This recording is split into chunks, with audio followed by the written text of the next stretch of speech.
It's River to River from IPR News. I'm Ben Kiefer. The state of Iowa is nearly 180 years old. The United States, we know, is 250. Well, those two facts point us to something worth considering. When the Declaration of Independence was signed in Philadelphia in 1776, Iowa wasn't even a concept yet. It was a place, of course, a vast, mostly unmapped landscape of tall grass, prairie, stretching in every direction, laced with rivers and wetlands, home to bison and elk and whooping cranes, and to indigenous nations who had been navigating this land for generations. Today we spend the hour trying to grasp what it was like here 250 years ago. The land, the animals, the people, and also the seismic forces already beginning to shape, or I should say reshape, all of it. Later, we'll be joined by historian Kevin Mason of the University of Northern Iowa, also Tierney Kiana of the Meskwaki Nation. Joining us, first of all, John Pearson in our Cedar Falls studio, an ecologist with the Iowa Department of Natural Resources. John, welcome to our program. Thank you. Set the scene for us. If I stepped out of a time machine, you and I both, let's do that together, onto Iowa soil in 1776, what do we see? You would see Iowa basically as still a very highly natural state. This is 1776 was actually several decades ahead of the big conversion due to settlement from the east and agriculture that was still many years in the future. So you would see a landscape that was heavily covered with tallgrass prairie, some 28 million acres, lots of forest and savanna, right, adding up to about 7 million acres. Lots of different kinds of wetlands along rivers, or particularly in the north central part of the state, a lot of prairie potholes. And all these are supporting an abundant wildlife populations. Right. And we don't normally associate Iowa with wetlands. They've been made to go away with agricultural tiling. But talk to us more about wetlands, specifically what you just mentioned, prairie potholes. I don't think most Iowans picture Iowa as a wetland landscape. Sure. Well, the prairie pothole region is actually kind of a subset of all of Iowa. It's connected to a much larger part of the Great Plains and up into Canada. But in Iowa, what we call the prairie pothole region is a kind of a big tongue-shaped area that comes down from the north, roughly between Spirit Lake on the west and Mason City on the east and Des Moines on the south. And you can kind of imagine a big tongue-shaped lobe of land. That's the most recent glacier occurred in this part of Iowa at that time, and it left behind a very young landscape that has not yet eroded through geological erosion to eliminate its wetlands that were present. In that landscape, there's lots of small depressions, which you call potholes, which become filled with water. Either temporarily or semi-permanently, depending on the rainfall and the particular nature of the catchment. But collectively, those are known as prairie potholes, and that makes it the prairie pothole region. And what would those potholes have for life? I imagine teeming with life. Sure, that's right, absolutely. So today, you can picture the potholes that we have left. Some water in the middle of the pothole, cattails and bulrushes around the outside edge, sedges, grasses, wet grasses, prairie grasses around another rim around that, and all kinds of certainly waterfowls, ducks, geese, cranes. Yellow-headed blackbirds, all kinds of waterfowl, and also water-dwelling mammals, otters, muskrats, beaver, that sort of thing. All kinds of things. Now, Iowa did have bison, I think mostly in the western half, not the tremendous herds that we associate with the west, further west than Iowa, right? Right, correct. Yeah. Yes. In fact, there's a really interesting book that I encourage everyone to get a hold of called by Dr. James Dinsmore called A Country So Full of Game. And it chronicles all these species of wildlife in great detail. And with regard to bison, he has a map, for example, showing the last year that a bison was seen in every county of record. And the last one ever seen the last actually is two at the same time, a pair of bison, last seen in 1870 in Osceola County. Mm-hmm. And so that was the last time they were seen as a wild running animal. Right. Iowa is the most ecologically altered state in the nation. Over 99% of our original landscape has been altered. Can that be true? Yes. In terms of, if you look at in terms of what was the original vegetation and makeup of the landscape, that's true. Now we do have some areas. It's not like it's all bare ground. Of course, we still have forest and we still have crop fields and pastures and hay fields. But in terms of the original composition of those things, they're no longer comprised of the original species of tallgrass, prairie grasses, and flowers, for example. Yeah, and that's why, agriculture drove that, very attractive to European settlers. We had this soil that was, the best in North America, wasn't it? And I would say in the world. Yeah, the tallgrass prairie, particularly on these the lush, the nice flat plains that the glacier left behind. That combination of topography and prairie vegetation just created these immensely deep, dark, black, organically rich soils that were really, even to this day, are the envy of the world. Right. And when we compare the tallgrass prairie to cropland, our beans and our corn have roots, of course, corn fairly flat roots, as far as I know. But if you compare the roots that of the crops that we have here today to the tallgrass prairie, there's no comparison, is there? And that has implications for water filtration, doesn't it? Sure. It's very common for even the smallest prairie plants to have roots of 2 feet. More commonly, it's 4 to 6 feet, and in some cases, we have records of roots going down to as much as 15 or 20 feet. Mm. And that's not uncommon to encounter those kind of root depths throughout an intact tallgrass prairie. Right, and that has so many advantages, right? When there's a drought or, let's say a fire sweeps the prairie, did that happen often? Oh, sure. Prairies did burn fairly frequently, both by natural fires and perhaps human-set fires, and it maintained it in that condition. And you're right that the most of the biomass of a prairie is actually below ground.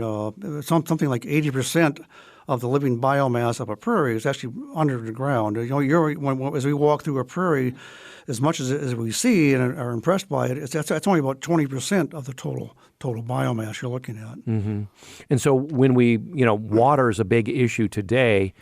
So our root system has had what we've replaced that original prairie with is contributing to our issues here, and the massive amount of runoff that we get, the flooding that we get going down. Not even speaking of the nitrates and so forth that we have running off in some of our farm fields, but just the water was with this wetlands. It sounds to me, John, like taken care of because we had systems where we could store a lot of water when it came down and not just let it run off and carry some of the soil with it, right?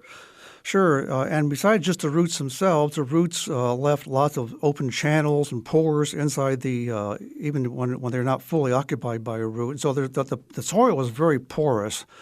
And it could easily handle, in research I've looked at, it could easily handle an 8-inch rainfall without generating any runoff. It would just hold that much before it began to run off the surface. There's just that much space inside the soil layer that it would not run off. It would be held. Mm-hmm. John, we've just got a couple minutes left. I'm curious because as an ecologist here in Iowa, I do this, and I imagine you must do this, traversing the state by whatever means. You must sort of take your mind back to what it must have looked like. What wildlife would you, if we could really go in a time portal, what wildlife would you like to see in the landscape standing before you, or swimming or flying before you?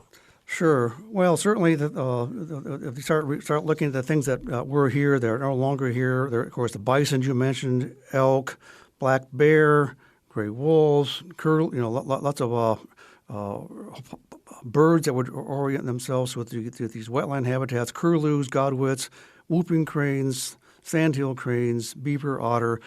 And luckily, many of those things have come back today. We now have black bears making their way in the northeast Iowa, showing up fairly regularly now. Mm-hmm.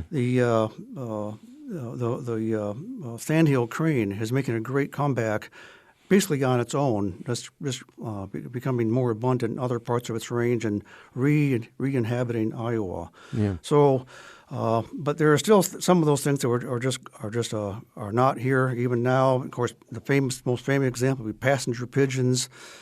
Last one seen in Iowa, 1898, so it's been a long time. Yeah. But it would be interesting just to step back in time and see all those things in their natural habitat. You can glimpse a little bit of that, and it's so wonderful that some of these species are coming back.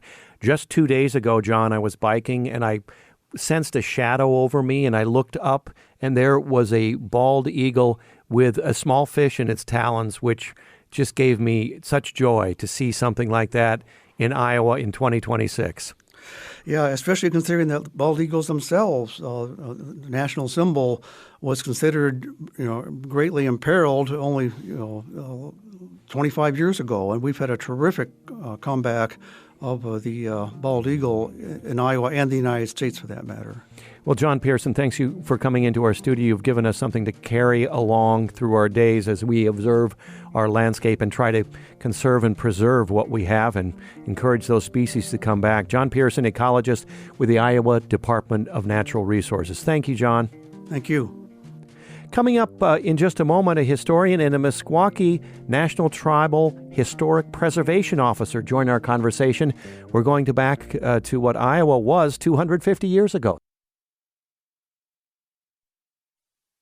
So glad you're on board with this edition of River to River from IPR News. I'm Ben Kiefer. An alternative take on the 250th birthday of our nation. When the Declaration of Independence was signed in Philadelphia, Iowa wasn't even a concept yet. So this is really a fascinating hour. I hope you're finding it as fascinating as I am. Iowa, of course, was a place before it received statehood in, 1846. It was a vast, mostly unmapped landscape, tallgrass prairie stretching in every direction, rivers, wetlands, bison, elk, cranes, and the Indigenous nations that had been navigating this land for generations. So today we're spending the hour trying to grasp what it was like here 250 years ago, the land, the animals, the people, and we're coming up to the seismic forces already beginning to reshape it all. Joining us for the rest of the hour, Kevin Mason, Assistant Professor of History at the University of Northern Iowa in our Cedar Falls studio. Kevin, welcome to the program. Great to be with you, Ben. Tierney Kiana is with us as well, Tribal Historic Preservation Officer with the Meskwaki Nation. Tierney, wonderful to have you with us. Thank you for having me. Kevin, may I start with you? You've, of course, studied this period closely. Set the human landscape. We heard about the ecology and the natural landscape aside from humans in our last segment, but talk more about the human landscape for us. Who was living in Iowa 250 years ago? I think this is a challenge a lot of Iowans struggle to kind of grasp, and I see that whether it's in the classroom or in public programming, where by the time we get to the American Revolution, the human dynamics in Iowa are already radically being reshaped by things taking place in other parts of the continent. So the historian Richard White calls what's happening in the middle part of kind of this world, he talks about it as a middle ground, as these expansive Siouan peoples from the north that are gaining access to new technologies up at Hudson's Bay as the Siouan hammer, and then this Algonquin anvil that is kind of squeezing peoples in the middle and causing all this dislocation, even where we're not seeing European or American settlement yet by the time we get to the Revolution. So in Iowa, we have the Iowa are going to be Siouan-speaking people that are living throughout the state. We are going to see the Dakota as an expansive group of people kind of expanding down from Bedote, or their kind of central place, which we could think of as the Twin Cities today. And they are going to be occupying large stretches of western Iowa by the time we get to the Revolution. And then, as I'm sure Tierney will tell us, we have the Sauk and Meskwaki have arrived and made a home along the Mississippi River in particular, but are also expanding into Iowa. So we're starting to see all of these different groups competing for control of land, natural resources we might call sovereignty, and interacting with one another in ways that are both trade-based relationships we're seeing, and some of this competition over control of resources as well. Mm-hmm. Before we drill down on the Meskwaki with Tierney, Kevin, give us a sense of the population density of indigenous tribes. If we would traverse the landscape, then would we encounter a lot of indigenous people, or would they be few and far between?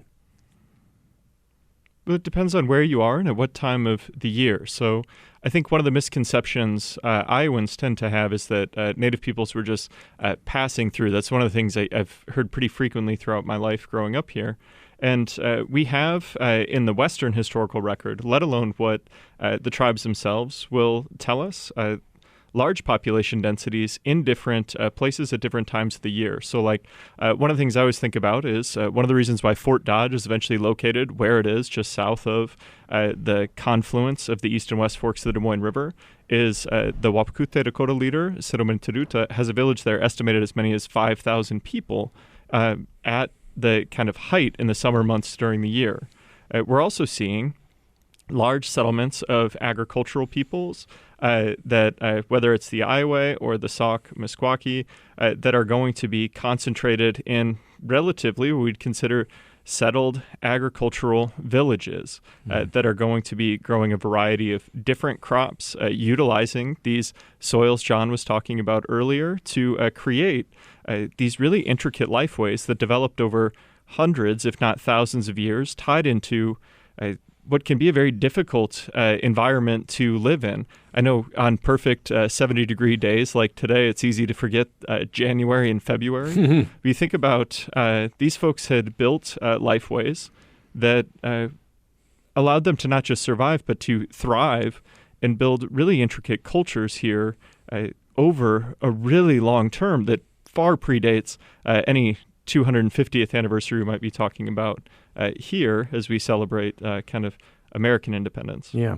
Tierney, take the baton now and frame for us more specifically where the Meskwaki were in 1776. There's a bit of a backstory here, and we had an indication of that from Kevin because he said they arrived. Now, that was, in certain terms, fairly recent, but it was decades before 1776 that the Meskwaki arrived because of fill in the blank. Okay. So from 1712 to 1733, the Meskwaki were involved with the French in what was called the Fox Wars. So basically, the Meskwaki maintained control and were in a strong position and challenged the French and their native allies while controlling the Fox River, which connected Green Bay to the Mississippi River. So that caused a lot of problems for the French. And there was also them rejecting their Catholic missionaries, just rejecting all of that in general. And then King Louis XV was the one who ordered the complete destruction of the Meskwaki in 1728. And by 1733, there were approximately only 200 Meskwaki left. They were nearly wiped out completely. Yes, near genocidal campaign. And I dread to think, well, how was that campaign carried out? Do you know? It was ruthless, bloody war. Like literally I'm allowing anyone to go after the Meskwaki, no matter who they are, women, child, men, hunt them down. Mm-hmm. Yeah. So it wasn't what we sometimes hear about, like the smallpox, the spread of disease, and giving a blanket with disease in it. Mm-hmm. That was not part of this story? Or Kevin, do you know about that? Well, smallpox is certainly, by the time we get to the revolution, a contributing factor. With when we talk about, Tierney's talking about in the 1720s, we get into what are commonly called the Fox Wars. This is the only declaration of its type issued by the French king that is an extermination declaration that is, as Tierney said, an open license to try to completely destroy the Meskwaki because of their defiance to this changing dynamics around them, whether that's the Catholic Church or just the onset of the French fur trade system. And so that's a little bit different. Smallpox plays a story in rewriting the human geography of North America in really, really meaningful ways, and also in the Revolution, where one of the kind of misunderstood things about the revolution is the role smallpox plays as a whole. There's a major smallpox epidemic that breaks out in Central America and spreads through the interior of the continent going into the 1770s, and is going to create all sorts of ripple effects for Native folks in the interior, as well as for the folks fighting in the revolution in the eastern United States. And smallpox is a part of many of these stories, and I think it's a part of even if it's not directly tied into those French campaigns, it's one of those things that's going to completely rewrite life for folks. You think about some tribes. I always think about another settled agricultural people living on the Missouri River, the Mandan, are going to, in a massive smallpox epidemic, lose 80% of their population within a calendar year.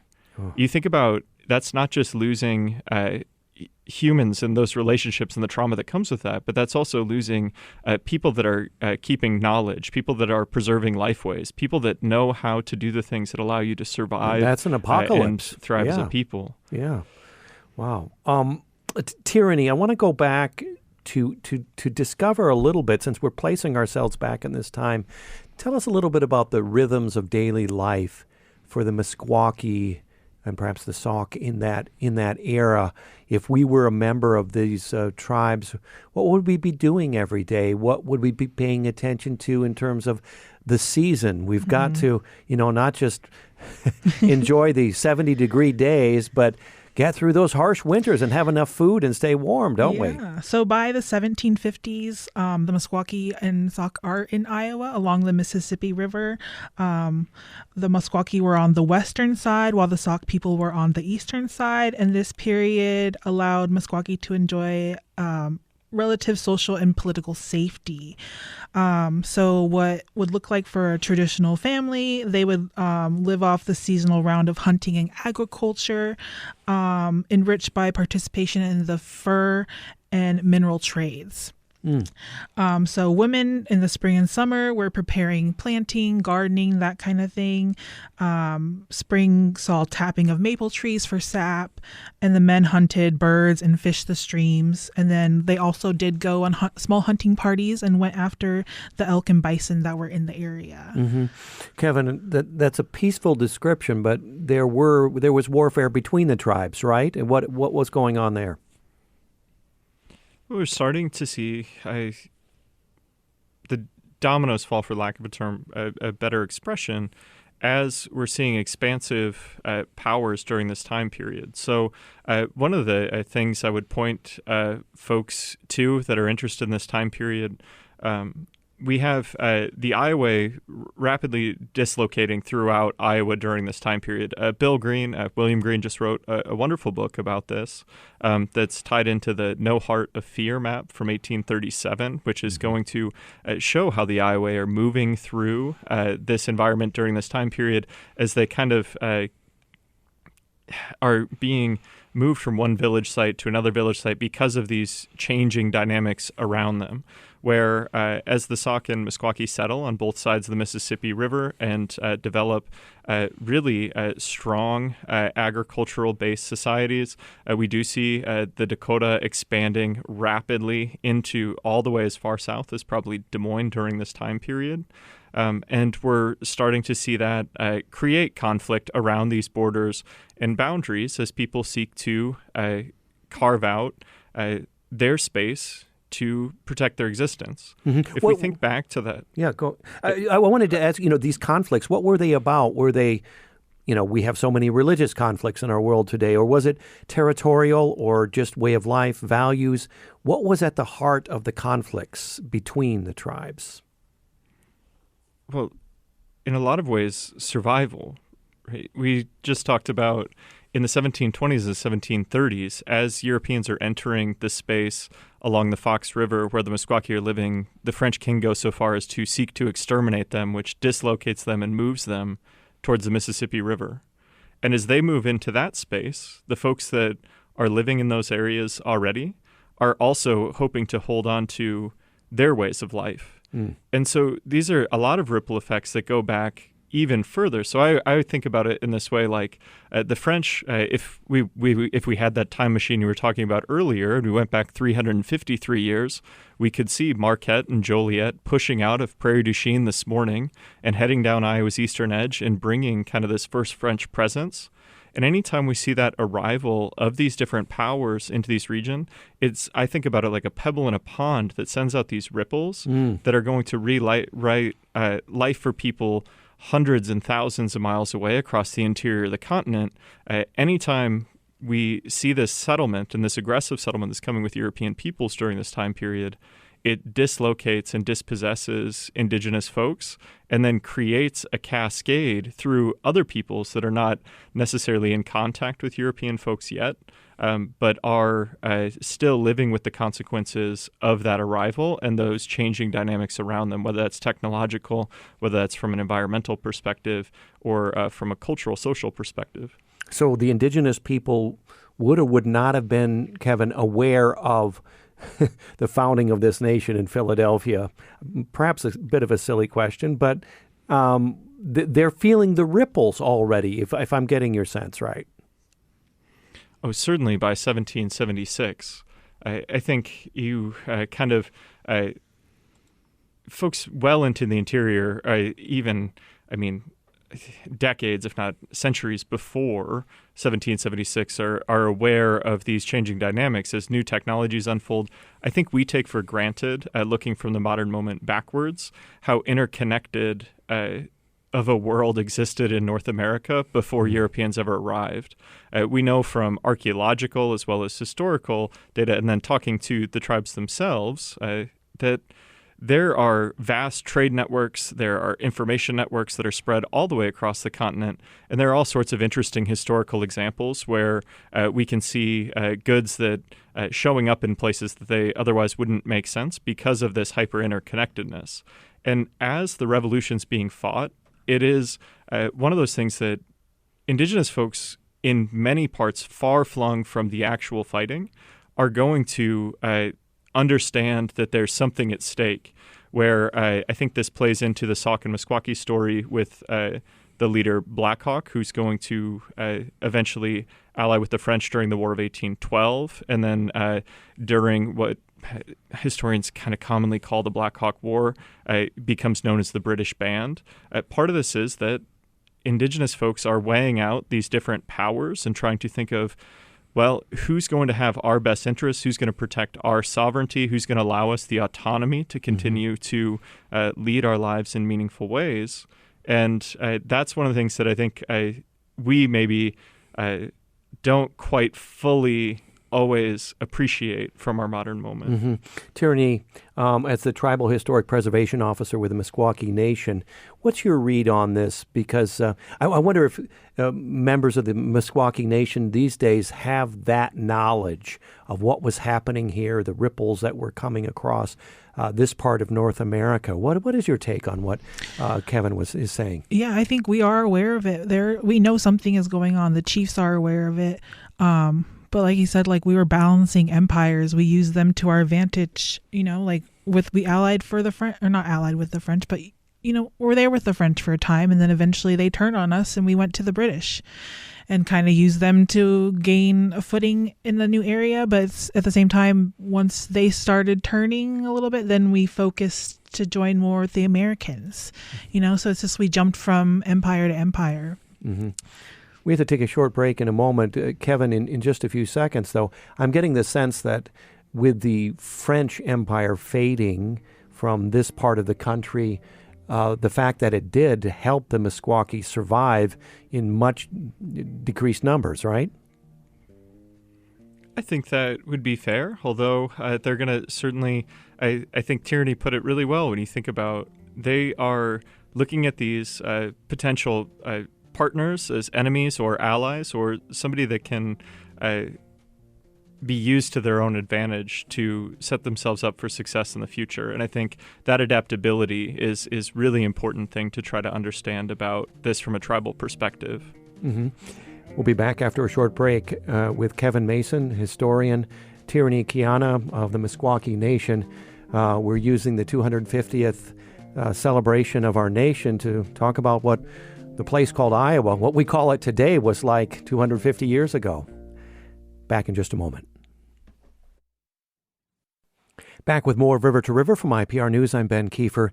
We're back 250 years using the American Revolution being celebrated, but we're talking about what is happening in the interior of the continent, in what we call Iowa today. In 1776, and many would not necessarily have known what was happening out to the east, the revolution, but the ripples, as we've been hearing, certainly being felt. Peoples living in this part of the continent, the Meskwaki, the Sauk, Iowa, Dakota, and we're talking about how those peoples coped with the empires intruding upon their lands. And joining us to do that, we have Kevin Mason, assistant professor of history at the University of Northern Iowa, and Tierney Kiana of the Meskwaki Nation. I want to talk, Kevin, a little bit more about the French. It's fascinating that the French had a fundamentally different relationship with the indigenous people than the Americans who followed. The French, we know, were fur traders. We have plenty of markers here, Dubuque, Lafayette, Des Moines. What made that relationship so different? So the French are less focused on settlement than the empires that are going to follow. They certainly are going to settle in parts of the New World. We see, as Tierney kind of alluded to earlier, we see some of these missions and some of those types of things.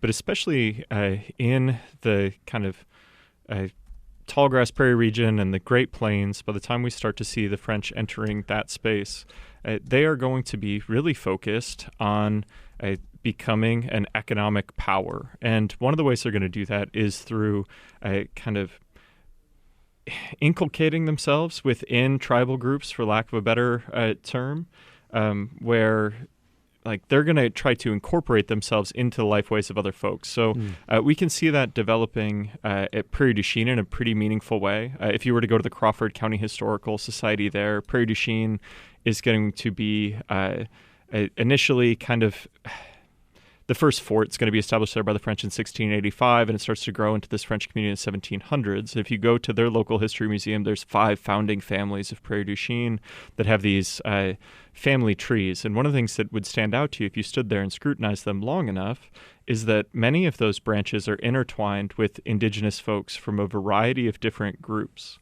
where the French, as they are moving into these areas, they are largely male-dominated groups that are going to come in. They're going to intermarry with folks in different tribal groups, learn the language, learn the customs, and try to kind of gain that trade advantage and open the door to the fur trade that way. Mm-hmm. There's many of you have probably heard of one of these French fur traders that's doing this, again, maybe a little bit further west on the Missouri River. But if you're familiar with the Lewis and Clark expedition, there's going to be a French trader that plays a key role in that story. When Meriwether Lewis and William Clark and the Corps Discovery go up the Missouri River, they arrive at the Mandan Hidatsa villages in modern-day North Dakota, and they are going to eventually bring Sacagawea onto this, as well as her husband, who's a French fur trader named Charbonneau, who's living with the Mandan Hidatsa and had been for some time as somebody who had incorporated himself into their tribe to gain kind of this advantage of trade with two of the most prosperous peoples of the northern Great Plains during that time period. And we do see that play out in similar ways in Iowa, whether that's with Julian Dubuque marrying an Indigenous woman whose father held power within the tribe, or we can see it with other various French fur traders over time as well. And so that's when you mentioned when you mentioned Dubuque, we have not only furs of interest to the French, but lead, right? Dubuque is connected with lead mines. So the Meskwaki were mining lead long before Julian Dubuque came down the river, and that's one of the things that once he arrives, and he's going to be our first, people always talk about him as our first official European settler. I was just in Dubuque the other night, and somebody brought that up. And I think about he's going to arrive, and he sees this incredible advantage. And lead is one of the most valuable commodities on Earth at that time, not just for casting bullets, which is going to be a very important function as we're fighting these global wars during that time period, but for a variety of other purposes as well. And as he arrives on the eastern edge of Iowa, he is going to really, in a way that I think is representative, build a relationship with the Meskwaki, both through these kind of means I was talking about, where it's formalizing through marriage relationships, but he's also going to use a little duplicity at times too. There's a local legend in Dubuque about Julian Dubuque sending his men upstream on Catfish Creek and soaking the creek in turpentine and then threatening to light the creek on fire, and then he does, and that's so there's a little bit of duplicity in there as well. Yeah, Tyranny. How do you talk a little bit more about how you hold the French in Meskwaki memory? We talked earlier about they nearly exterminated your people. Then it became much more complicated, as we're hearing from Kevin. Modernly, we don't hate the French, today. People would come in where they're like, And it's probably, is it widely known that the French tried to exterminate the Meskwaki? No. They don't know. They come here like, oh, wow, we did that?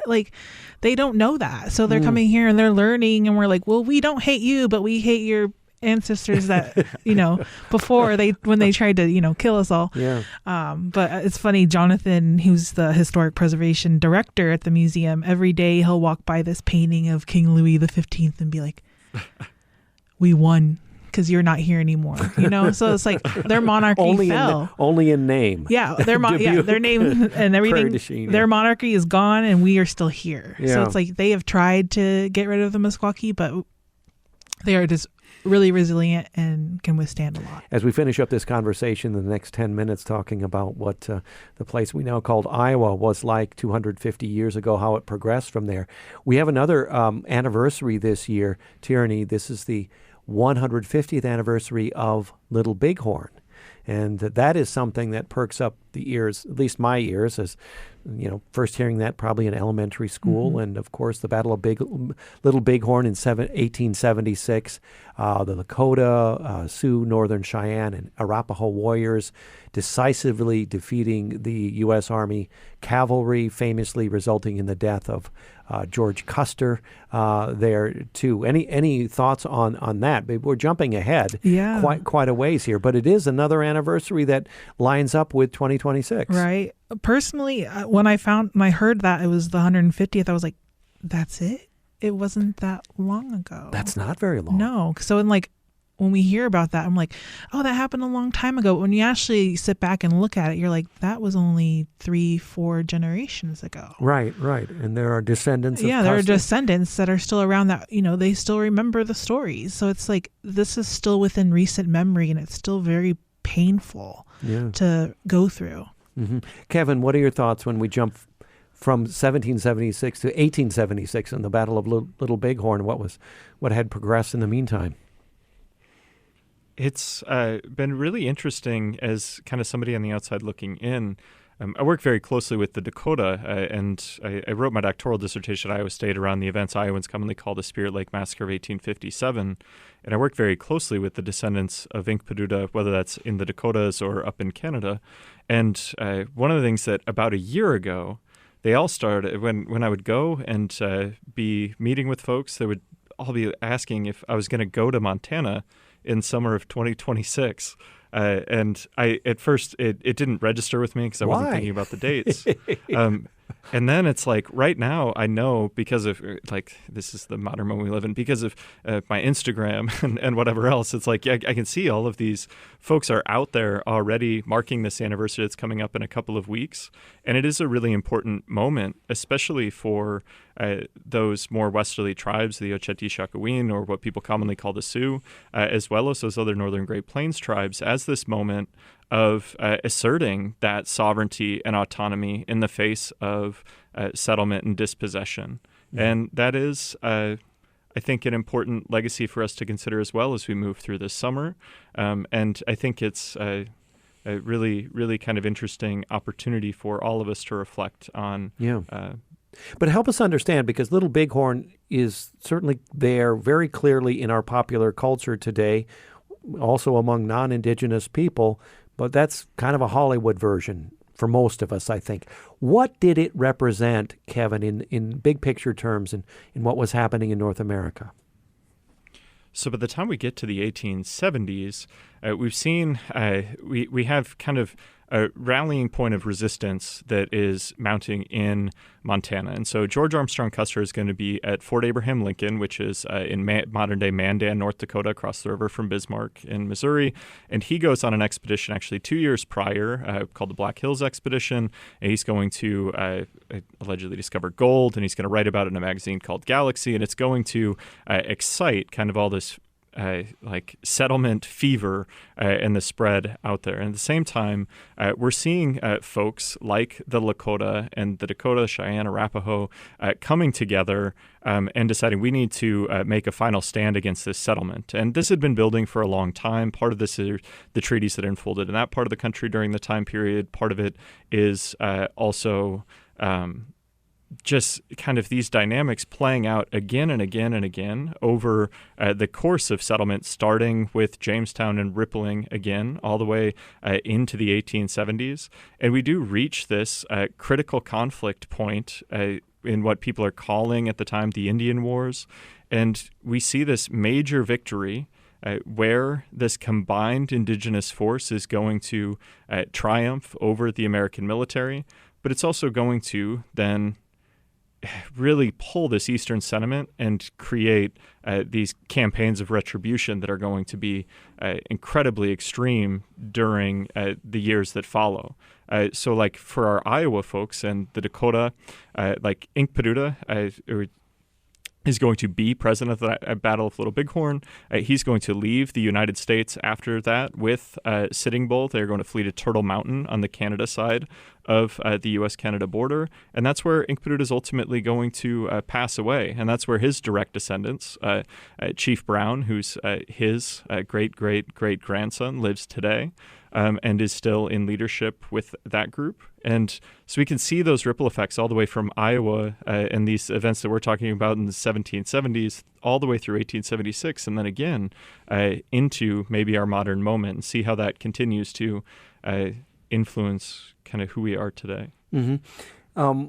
Tyranny, is Little Bighorn remembered in the Meskwaki Nation today? And if so, how is it cast, perhaps differently? Did you grow up thinking of Little Bighorn as I did, but, picturing Custer there and that battle there? Or is it something not as significant? What do you hold from this time that perhaps we haven't yet discussed in this hour? So Meskwaki, then I'm not sure if they were aware of what was happening, but personally, when I learned about Little Bighorn, I was like, well, why are we learning about the army or the cavalry? Why don't we learn more about the natives? I'm always like, okay, who cares about them? I want to learn more about my people and how I'm related. But we really didn't go over it. Yeah. So it's just like, it was just kind of glossed over. We focused more on, one side versus the other. So it's like no one really they're not teaching the youth about it. Yeah. Tierney, I have to believe, knowing what you know about the Meskwaki Nation and the history there, that you've perhaps daydreamed on an occasion to go back really into history and to take a day and to live as your ancestors, the Meskwaki, did on these lands. What do you picture? What do you experience on a day where you say, oh, that would be a perfect day? I'd really like to get to know my ancestors on that day doing what? What comes to mind? I would see me working alongside the women. We're planting. I'm enjoying the nice water on the Mississippi. Life is calm. We're in a relatively safe environment. We just dealt with the Fox Wars earlier in that time period, but now we're in a safe environment. Of course, we still have our skirmishes with other neighboring native tribes, but relatively, it's really safe, and we're just living our lives day to day, taking care of ourselves, teaching, learning, doing that kind of stuff. Yeah. Kevin, is there, as a historian of this period, are there big unanswered questions, something that you would like to know, a lost document from 1776 Iowa, a letter, a journal, a record that you would love to see, and if so, why? I think there's all sorts of things I'd love to learn about this time period if I could.